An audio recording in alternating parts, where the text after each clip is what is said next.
lo que les va a dar el derecho agrario es un reconocimiento de una lucha que ya la estamos estudiando. Y bueno, pero el tema es que con que no vayan a ser abogados como lo que está en el Ministerio Público ahorita, eso es lo único que recomendaría. Vamos a hablar del derecho. Entre comillas, estamos en un escenario de derecho y ustedes tienen la mitad de la carrera. ¿Y cómo estamos en ese análisis de lo que está sucediendo en el país? Bueno, por supuesto, que son temas que son parte de la discusión política de este curso. Es un curso especialmente que sincroniza o sistematiza los escenarios de cómo se ha venido desarrollando efectivamente los temas del tema agrario. Y por supuesto que no podemos dejar ni obviar, y lo he dejado no a propósito, sino que hay un espacio, pero que de hecho ya nos adelantamos bastante con el tema ambiental, que vamos a tener otro escenario igual o similar al que tuvimos en una oportunidad. Estamos de acuerdo con eso. Cuando se habla, por ejemplo, del tema ambiental, Guatemala tiene como 40 leyes ambientales.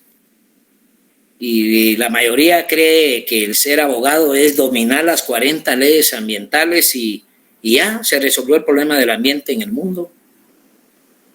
Y no es cierto. La situación cada vez empeora y los escenarios de una acción política de los pueblos, tarde o temprano, se van a manifestar. Y esa es parte de lo que tenemos que ir estudiando. Pero bueno,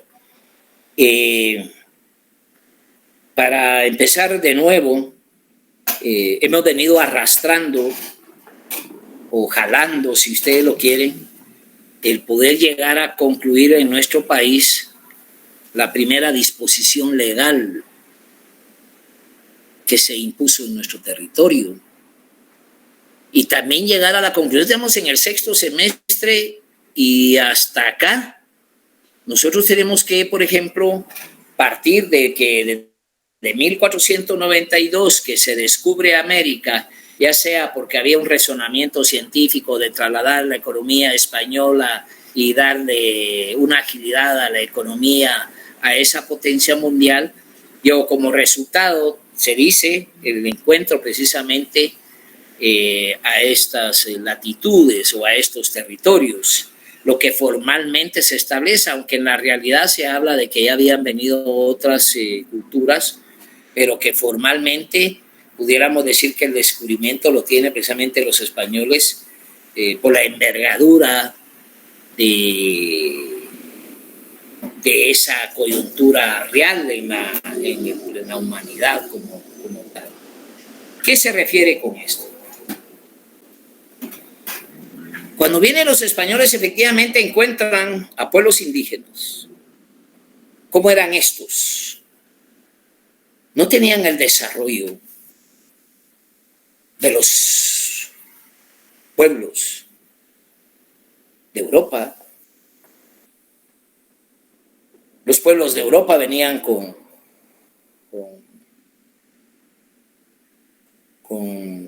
tecnología, diríamos en este caso, tenían un conocimiento profundo de la rueda,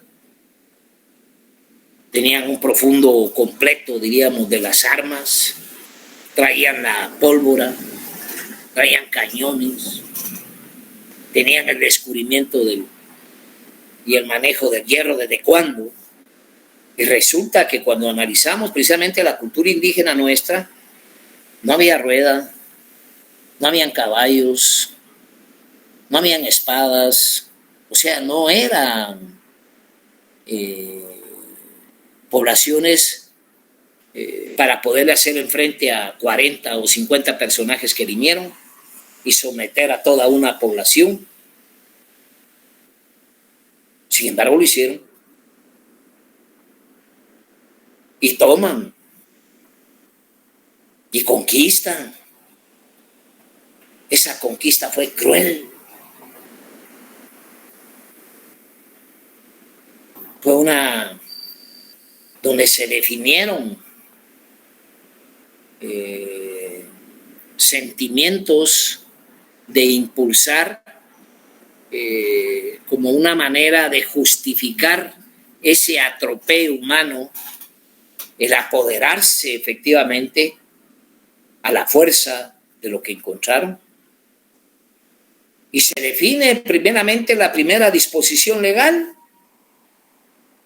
Por primera vez tenemos ahí una definición, una norma legal que dice, la norma del señorío o del realengo, de la realeza, que lo descubierto, lo visto, lo encontrado, lo que está ahí, absolutamente todo le pertenecía al rey, que incluía hasta los propios indígenas. Fíjense lo que estoy hablando. Se supone que ya se había desaparecido en la humanidad el tema de la esclavitud, y aquí se viene a enarbolar otra esencia para justificar, no justificar, cómo empezar a generar la producción o lo que generó en ellos la riqueza y la forma en poderlo manejar. Entonces, la ley de propiedad absoluta del rey, y que fue dictada en español. Hay que recordar que los indígenas no hablaban español y le fue impuesta. Y aquí van a encontrar ustedes precisamente que todo lo que se encuentra es mío, hasta la misma población. Van a encontrar en estos escenarios con el tiempo personas que defendieron efectivamente a la forma abusiva o abrupta en que se manejó efectivamente la conquista, no la colonización, sino la conquista. Expresiones como de las Casas, Fray Bartolomé de las Casas, que se habla de que era un defensor indigenista como tal, pero su esencia era cuestionar a la Iglesia, su proceder, en virtud de que precisamente en Europa ya habían manifestaciones fuertes de rechazo a la conducta de la definición cristiana de la Iglesia, por el tema de la confesión, del manejo de privilegios para quienes se tenían que ir al cielo, etcétera. Todo un desmoronamiento y toda una maraña de dominio a la gente ignorante del planeta. Si hay que confesarlos, hay que someterlos y generar toda esa conducta. Y los indígenas fueron de un sometimiento total. Y lo que valoraba precisamente Fray Bartolomé de las Casas era que la misma definición natural del cristianismo, decía, o de Dios, vaya lo que hablaba, tenía que ver con el avance de la intelectualidad de esa época, del iluminismo, de algunos personajes que le discutían efectivamente al Papa y a los curas. Decía que no se podía proceder a robarle la tierra a los campesinos, porque esa no era una definición de los hijos de Dios. O sea, que lo que reclamaba era que no era posible que se lo quitaran, que se lo robaran prácticamente, y aun que fueran sometidos hacia la propia esclavitud. Los mismos razonamientos que tenían para darle agilidad, si quieren ustedes, a la economía colonial, que lo primero era, la primera producción era agarrar a los indígenas y lo primero era búsqueda de minerales, pero especialmente posteriormente, que en este país poco fue lo que se encontró, toman cantidades de pueblos y fueron obligados a la producción de tinte natural, la grana, la cochinilla, miles, aplastando barricas, haciendo tintes. Llenaban toneles, barricas de madera, miles, era la producción, los tintes, que eran como que la primera fortaleza económica de la imposición española como tal. Cuando Ingrid habla, eso se le llama acumulación originaria de capital. Cuando alguien te presuma con mucho dinero, hay que saber de dónde lo tiene. Europa o Francia especial, hoy que uno ve, por ejemplo, la lucha de la liberación de los pueblos en África, de Níger, de Faustina Fássones y otros pueblos de Chad,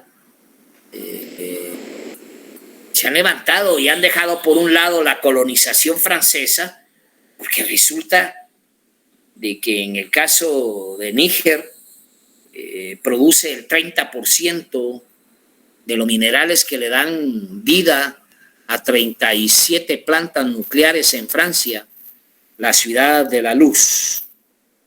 Así se le denomina a Francia, la ciudad de la luz. Y resulta que ese mineral, el uranio, en Níger, el 97% de la población no tiene energía eléctrica. Eso no. Se pueden imaginar ustedes que... Y estamos hablando de 25 millones de personas. O sea, el imperio colonialista todavía subsiste en esas regiones y hoy se están sublevando. Las poblaciones ya no aceptan esa imposición todavía de estas potencias prepotentes, abusivas, que no velan más que sus propios intereses. Y esto lo digo porque la compañera exactamente dice, vamos a hablar de la acumulación originaria de capital de los países europeos. En las guerras, cuando se gana una guerra, un país sobre el otro, lo primero que es llegar a los bancos y sacar todos los bancos. Una guerra. Y entonces, Fray Bartolomé de las Casas cuestionaba el proceder de los conquistadores. Si que el camino que habían tomado no era una definición que Dios, como ese valor conceptual que se tiene, no era generador o propicio para el sometimiento y mucho menos robarle la propiedad a de quien espiritualmente Dios se los había otorgado con antelación. Sin embargo, los españoles, para justificar esto, definieron que los indígenas se les había entregado la tierra por Dios, pero que no tenían capacidad para poderlo administrar. Y por lo tanto se requería de una intervención total precisamente de la Iglesia. Y hacen y justifican a partir de esa primera disposición legal instituciones jurídicas como la caballería y la peonía. A ver, instituciones jurídicas como la caballería y la peonía. ¿Qué significa caballería? ¿Alguien sabe que la caballería es una medida de tierra en nuestro país? Igual que la peonía. Es una medida de tierra. Una caballería de tierra, no es una manzana, es una caballería de tierra. Y pregunto, ¿ustedes saben cuántas manzanas tiene una caballería de tierra? Aproximadamente 64 manzanas.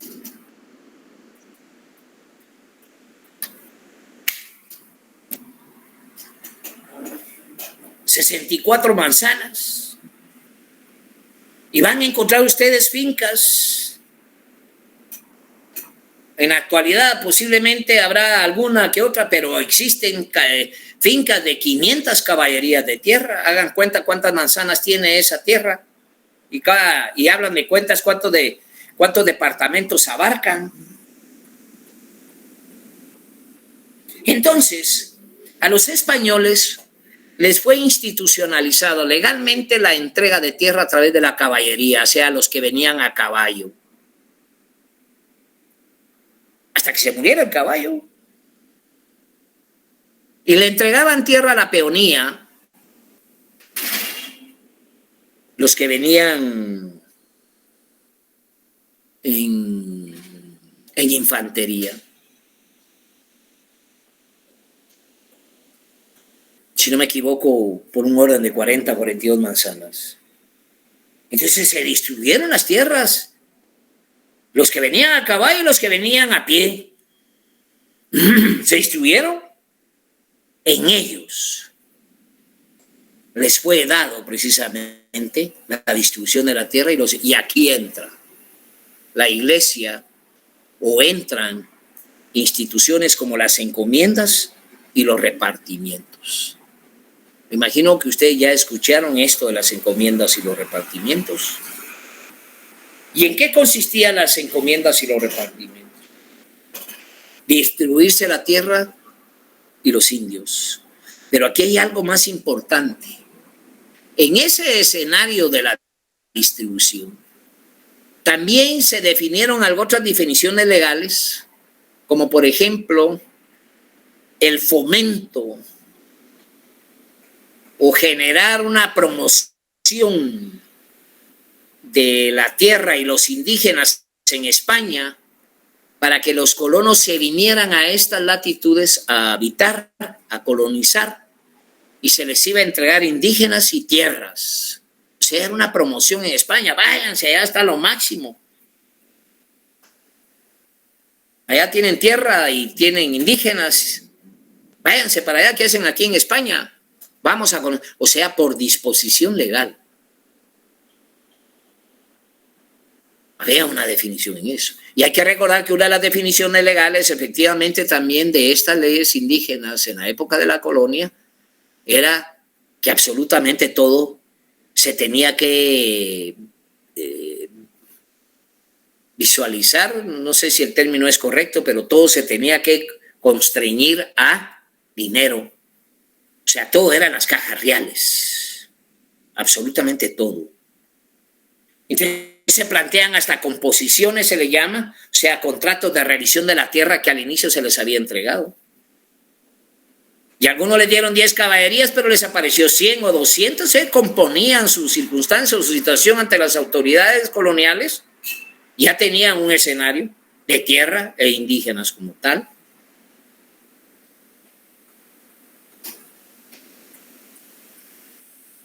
Y miren cómo es este escenario, es bien importante entenderlo. Primero, comprender la fuerza, porque no estamos hablando de Guatemala, o estoy hablando del Estado guatemalteco, compañeros. ¿De qué estoy hablando? ¿De quién fue la primera ley que se impuso en este país? España, españoles.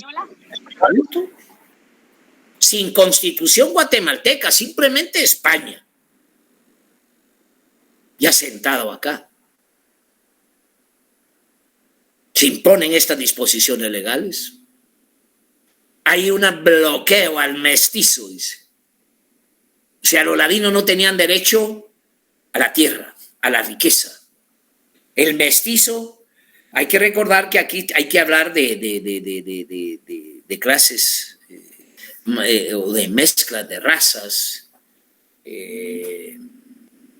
porque el ladino tenemos bien claro que es el criollo y el indígena, o el español y el indígena.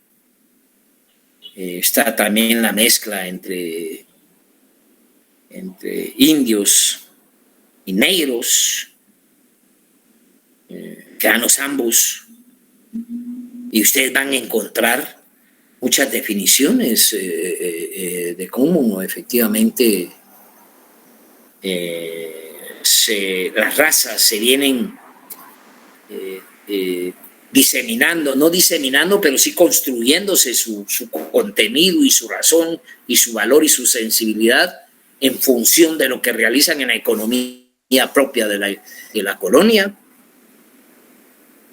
El ladino no tenía acceso a la riqueza, era visto como lo peor.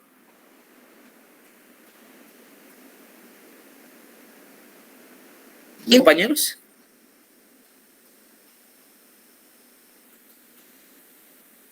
Pregunto. Sí, licenciado. Sí. Así es. Quizá algunos y otros todavía sigue la época.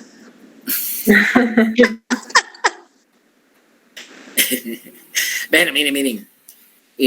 Cuando me atrevo precisamente a enfrentarlos así en este escenario vuelvo a insistir. Hasta acá, la primera norma de derecho, ya empezamos a hablar de derecho agrario, ya vemos instituciones como decíamos, la encomienda y los repartimientos. ¿Y qué era la encomienda y el repartimiento? De que los pueblos indígenas totales eran repartidos a los finqueros, o sea, las fincas que ya estaban tomadas, y se los encomendaban para que los cristianizaran, entre comillas, ese valor del cristianismo. Porque ya decía, Fray Bartolomé de las Casas decía que no concebía que los hermanos cristianos le robaran la tierra o sometieran a sus habitantes precisamente a extremos que Dios no había entregado a los hijos mismos de Dios. Pero que estos justificaron que los hijos de Dios habían administrado mal los bienes que les habían otorgado por la divinidad y por lo tanto necesitaban de su cuidado. Por eso se habla de encomendarlos para cristianizarlos, pero ya sin tierra, ni siquiera en los oídos.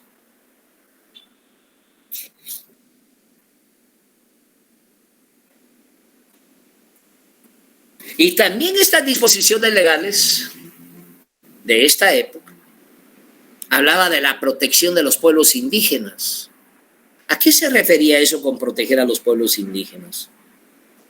Se refería que habían pueblos que había que cuidarlos, no quitarles la a los solares, los ejidos, porque ahí encontraban chiribiscos, culebras o popos de mayo, qué sé yo, para el sostenimiento de ese pueblo hasta en tanto no se ubicaran. ¿Se pueden imaginar qué desmadre social hicieron estos personajes en estas naciones?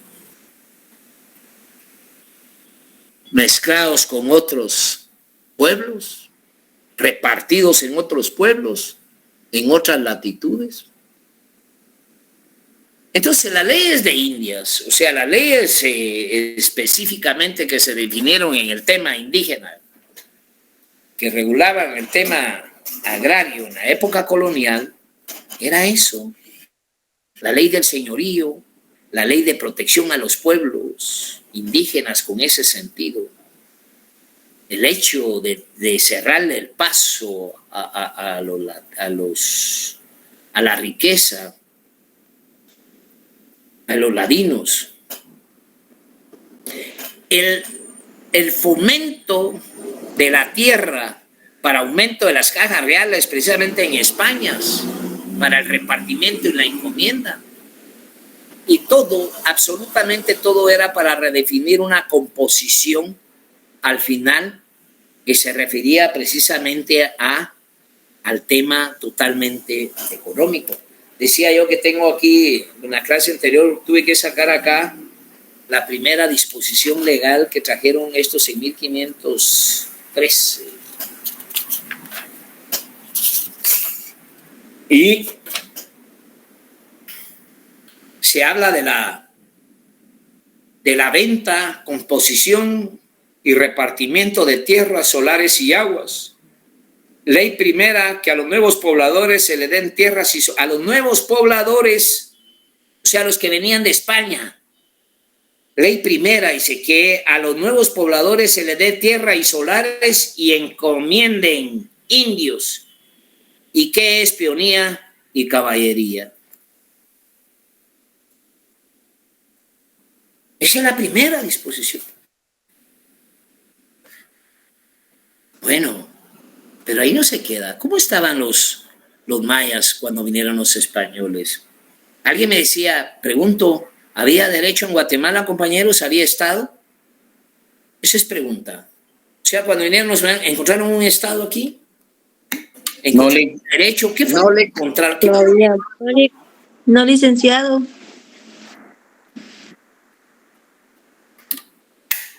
¿Qué es lo que encontraron entonces? Y Las agrupaciones que existían como tribus, Lick, si no estoy mal. yo no sé ese cuadro de manejarlo como tribu. Yo creo que ya eran singularmente poblaciones asentadas y que llevaban sus luchas internas y sus propios efectos de desarrollo y se topan cruentamente con un ejército de ocupación. Los mayas, cuando yo les pregunto si había estado, es porque habían clases sociales, ¿cierto? ¿Qué es lo que le da el origen al Estado? Otra vez. Las clases sociales. Entonces sí había un Estado, porque ellos tenían división de clases sociales. A ver, Ingrid, explíqueme eso, porque ahorita ya me dejó usted atolondrado con lo que me dijo. Usted dice que habían clases sociales. ¿Por qué identifica usted clases sociales? Bueno, no sé si esté bien el concepto que yo manejo, pero pues ellos, ¿cómo lo digo?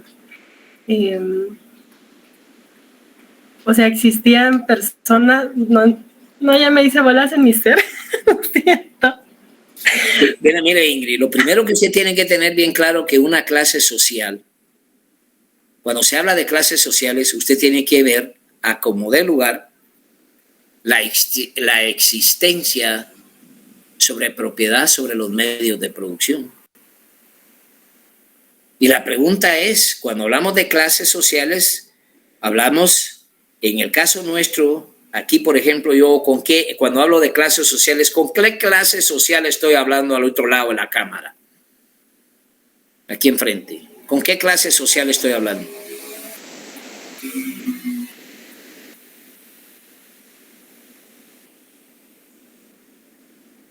A ver qué pasa con los más duchos ahí. ¿Con qué estoy hablando yo ahí? Yo sé que somos estudiantes, ¿cierto? Sé que somos guatemaltecos. ¿Son ustedes burgueses, compañeros? Trabajadores. Proletariado, listo.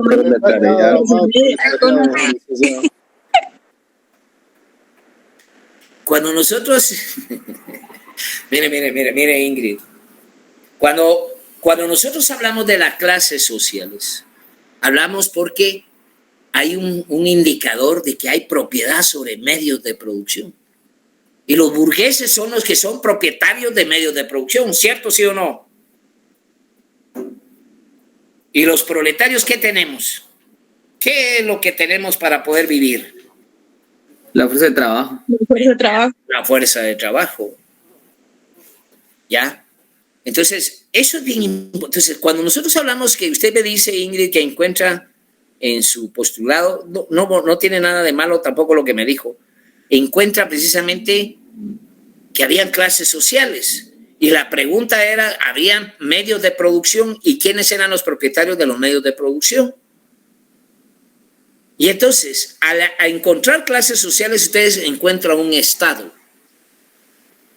Porque el Estado el aparecimiento del Estado deja por un lado la sociedad comunitaria o social, para aparecer el Estado y sus clases sociales, y los propietarios de medio de producción y no.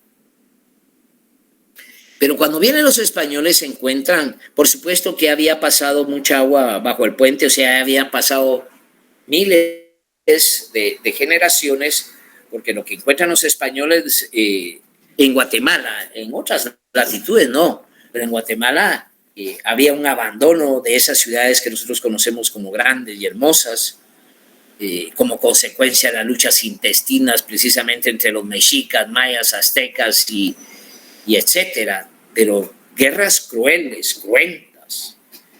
Cuando precisamente decía yo ahorita que México, cuando celebran los 500 años, lo primero que pide López Obrador a España es de que pidan públicamente perdón por la forma en que, o el atropello, si lo quieren ver de esa manera, en que se dieron las circunstancias en la conquista. Y España dice que no tiene por qué pedir perdón. Para empezar, dice que todos los que estamos aquí hablando hablamos español. Y ese es un alcance de la comunidad española, dice. Además, dice que ellos nos sacaron a los mayas, les entregaron una civilización que no tenían, por cuanto que ellos todavía estaban con el sacrificio de niños en sus esquemas de su deidad, pues habían sacrificios de niños. Pero eso lo reclamaba precisamente Fray Bartolomé de las Casas. Una discusión de ese tema, sobre la actitud, sobre ese comportamiento, también hay que ligárselo a los cristianos en la forma en que sometieron cruelmente y abusiva, pero en todo el mundo, desde el inicio, desde el feudalismo. O sea que no es una cuestión de buscar en una cultura como la maya algo aberrante, cuando las otras culturas han venido tal vez hasta de lo peor. Y eso es lo que reclamaba precisamente de las Casas. Entonces, la población maya era valorada aquí por castas, linajes. En las casas grandes, donde estaban los reyes, habían los aquíes, otra casta. Estaban las comunidades que definían precisamente a los príncipes, a los jefes militares, habían castas eclesiásticas, estaban los nahuales, pero también estaba por último los macehuales. O sea, cuando usted no hace una connotación, no se puede hablar de clases sociales porque no había propiedad sobre medios de producción. Era la comunidad la propietaria de todos los medios de producción. Ingrid, ¿entiende eso? O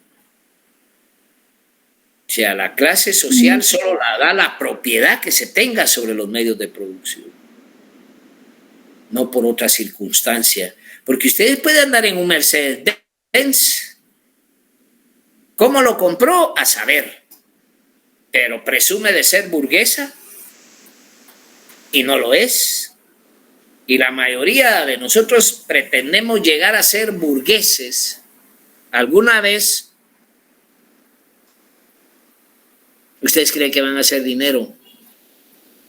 ¿Ustedes creen que van a ser millonarios, compañeros? ¿En serio? ¿Creen ustedes que es posible hacerse millonario?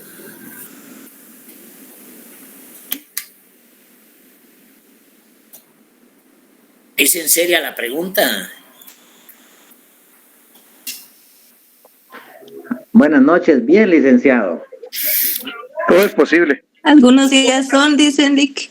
Pero ¿cómo? Dígame, todo es posible. ¿Cómo? ¿Va a robar dinero? A través del echaleganismo. ¿Qué es lo que van a hacer para tener tantos millones? Nadie. Ustedes pueden trabajar 24 horas al día, pueden trabajar todo lo que quieran, pero nadie va a ser millonario solo con trabajo. ¿Cuánto se requerirá? ¿Ganar 5,000 quetzales diarios? ¿10,000 quetzales diarios? ¿Durante cuánto tiempo? Licenciado, yo pienso que no se puede porque ya todo está como monopolizado, ¿verdad?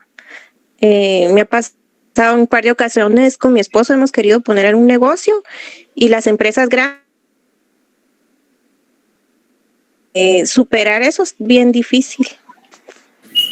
Bueno, yo no digo que no vayan Para que alguien de clase media logre ser un burgués, primero tiene que recibir el apoyo y la autorización de las 5 familias más poderosas de Guatemala, para que al menos llegue siquiera a aspirar a ser una de las familias ricas, porque todo va por jerarquías.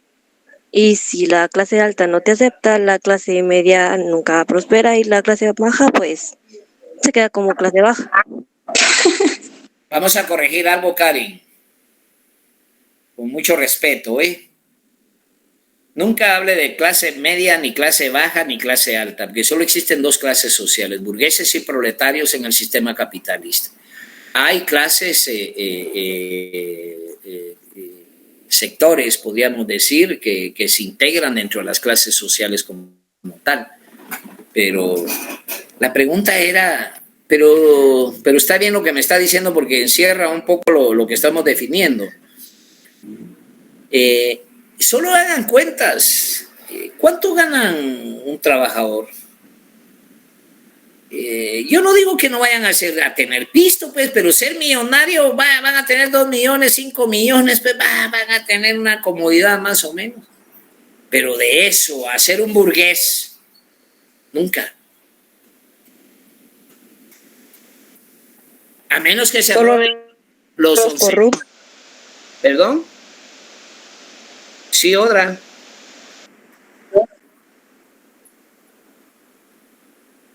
A menos que se peinen como Miguelito 3,000 millones de quetzales. Rayado, Miguelito. Qué asco, diría yo. Asco. Asco, porque ¿de dónde te vas a gastar eso? De todas maneras, ¿para qué quieres ser millonaria si no te lo puedes gastar? Trata de decirme tú cuánto te comes diario realmente, pero quedar llena diario. ¿Con cuánto dinero? 1,000 diarios.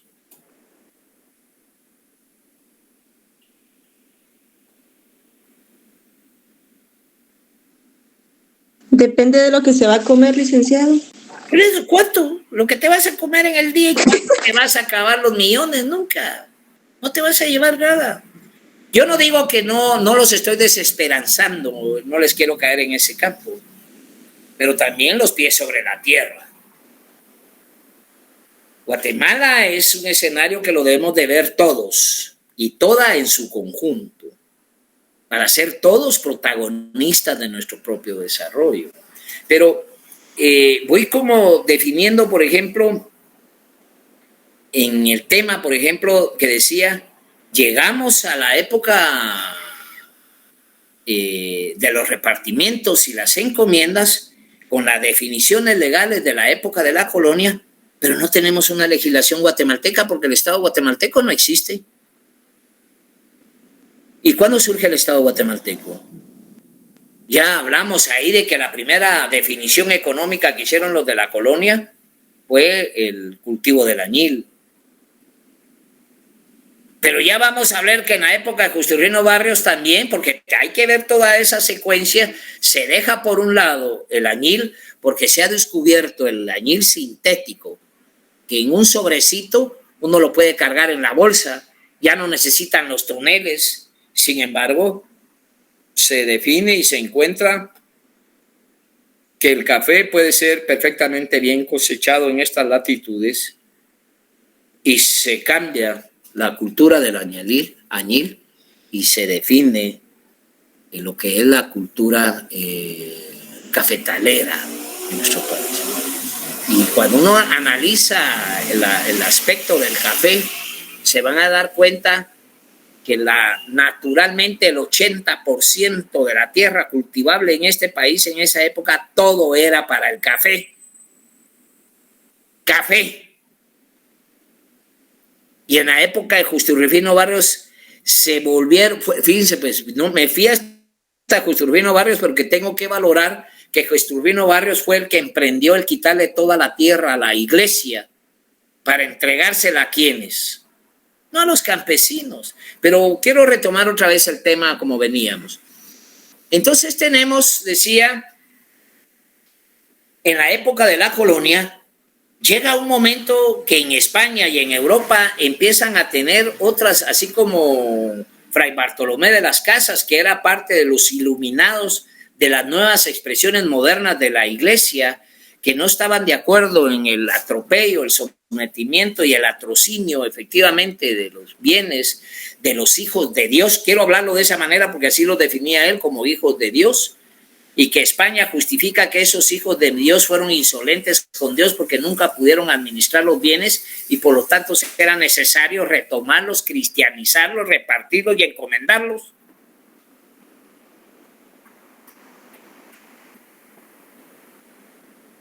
Pero el avance científico europeo también da como resultado, y es bien importante entender, aquí tiene que ver Simón Bolívar, pues.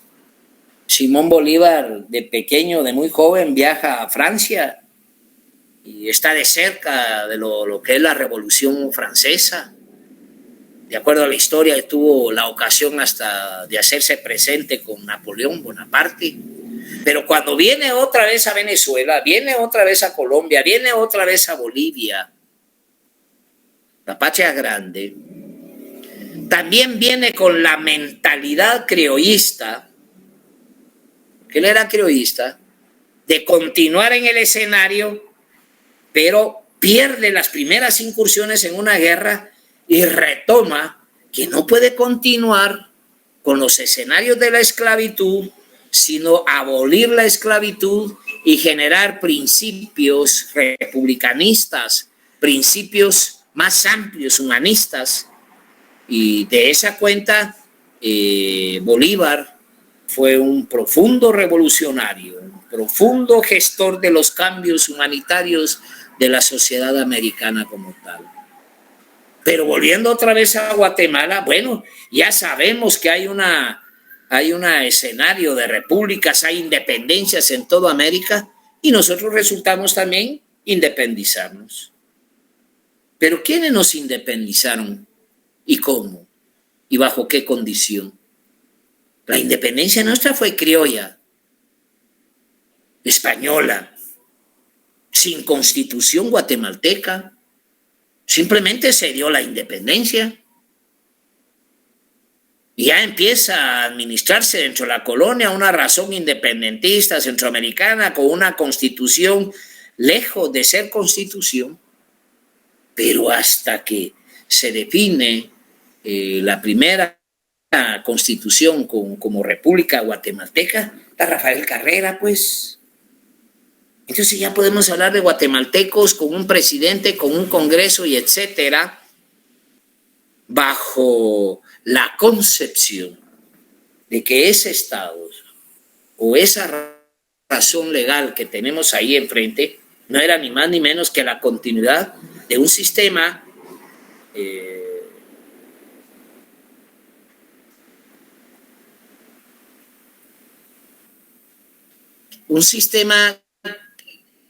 que ya viene en decadencia, como es el feudalismo. Y sin embargo, lo toman en su razón económica bajo un concepto liberal, pero con resabios totalmente feudales. Y se dispara la sociedad guatemalteca como tal. Bueno, ya tenemos la independencia, ya vamos a tener la constitución. Y aquí empezamos a hablar del derecho agrario. ¿Qué tenemos? ¿Sobre qué base se fundamentó precisamente o se fundamenta totalmente el Estado guatemalteco? ¿Bajo qué razonamiento democrático, si lo quieren ver ustedes, o dentro del concepto del republicanismo, generó lo que tenemos como república? Llegamos efectivamente a tener, empieza la definición y la guerra de los cafetaleros, a imponerse las discusiones de algunos campesinos, etcétera, etcétera, etcétera, y se da esta agitación en Guatemala. Se rompe el esquema, entre comillas, feudal, se rompe el esquema precisamente de la producción del añil, dije, porque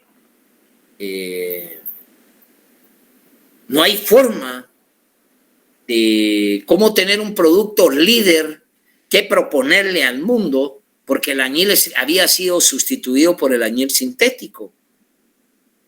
Y entonces aparece el café. Y aparece don Justufino Barrios, ¿cómo se llama? García Granados. Aparecen en un tema de guerra y rompen, dicen ellos, todo el esquema y el andamiaje feudal, le quitan la tierra, efectivamente, claro que marcan una revolución, le quitan la tierra a la iglesia, le quitan a la iglesia también el derecho que tenían de educar a los niños. Ya no va a haber más iglesia que eduque a nuestros niños. Le quitaron la tierra, porque hay que recordar que la iglesia era la encomendera, la que se encargaba de repartir, la que más encomienda, la iglesia era el terrateniente más grande que tenía precisamente nuestro país. Y Justo Rufino se los quita, Justo Rufino Barrios. ¿Y a quién entrega la tierra? Ya no se la regresa a los indígenas, perdón, sí, ya no la regresa. Se la quita a la iglesia y se la da a los militares. O la continuidad de los criollos, o nuevas, diríamos, oportunidades para los oportunistas sociales, pues una nueva clase social un tanto ya esquematizada entre los valores del neoliberalismo moderno. Pero la tierra nunca le fue regresada al campesino, al indígena. Entonces vuelvo a quedar otra vez con el tema del derecho agrario. ¿Qué se espera de este curso de derecho agrario? ¿Qué se espera? Y cuando dice Ingrid de lo de Chiapas, lo bonito de ese lugar, ahora hay que ver el Tren Maya, agréguele, porque hasta ahí llegó el Tren Maya. Pues entonces, dice que todo el esquema que tenemos desde la imposición efectivamente de la avenida de la conquista hasta el tema de Justo Rufino Barrios. Miren el esquema donde hemos venido elaborando ahorita el tema. Y yo me pregunto, ¿y el derecho agrario? ¿Qué es el derecho inclusive? Sí, esa era una de las primeras preguntas que hicimos aquí en el curso. ¿Qué es el derecho? Pregunta. ¿Qué es el derecho? ¿Qué pasa con los conceptos que tenemos de Google y los conceptos que tenemos de los otros cursos? ¿Qué es el derecho?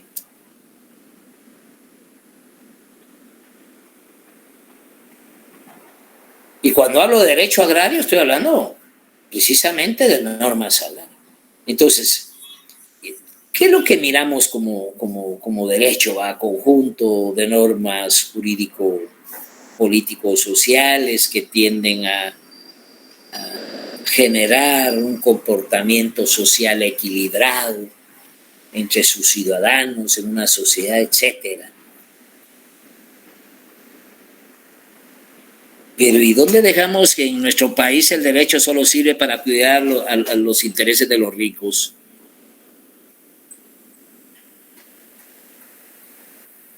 Porque ustedes hoy por hoy esta coyuntura que atraviesa el país no la pueden dejar pasar por un lado.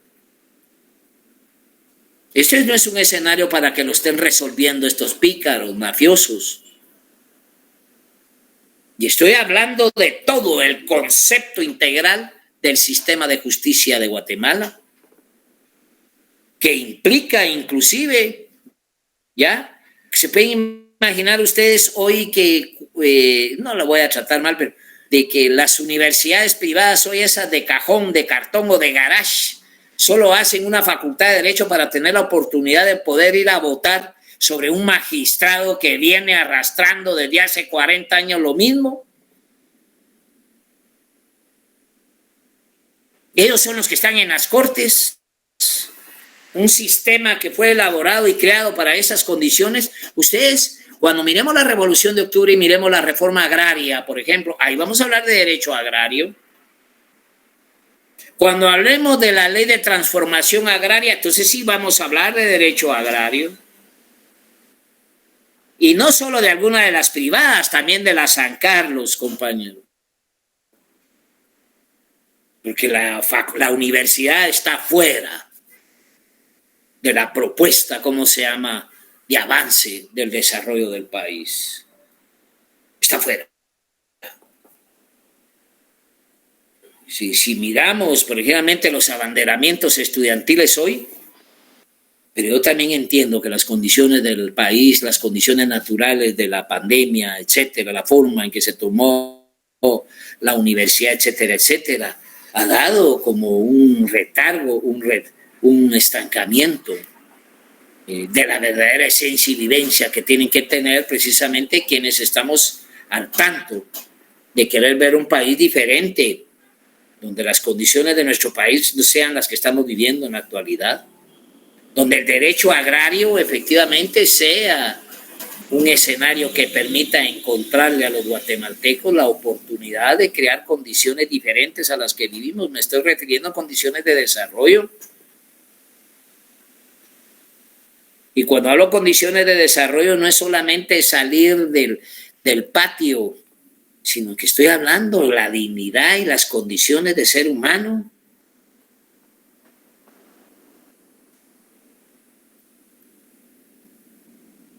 Se pueden imaginar, me hicieron una entrevista en esa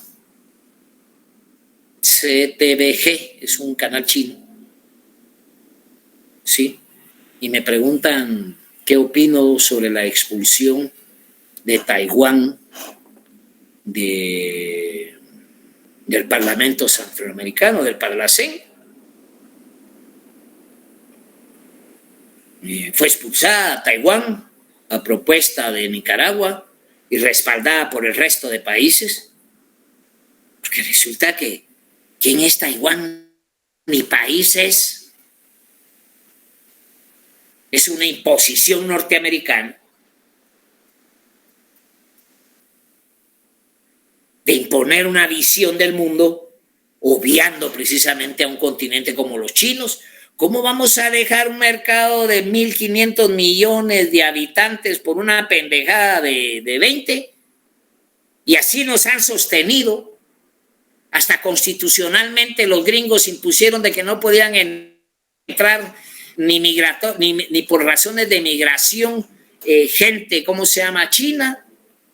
En las constituciones anteriores había una prohibición.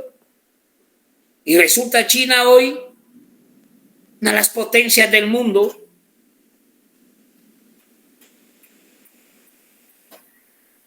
Entonces resulta que en esa entrevista digo yo, efectivamente creo que el Parlamento Centroamericano se ha puesto a la altura del desarrollo geopolítico internacional, en el cual hay un reconocimiento mundial de que es solo una república y que ese país puede ser la oportunidad para que los guatemaltecos encontremos un escenario diferente al que tenemos. Esa es una imposición que se viene definiendo desde hace 70 años en este país.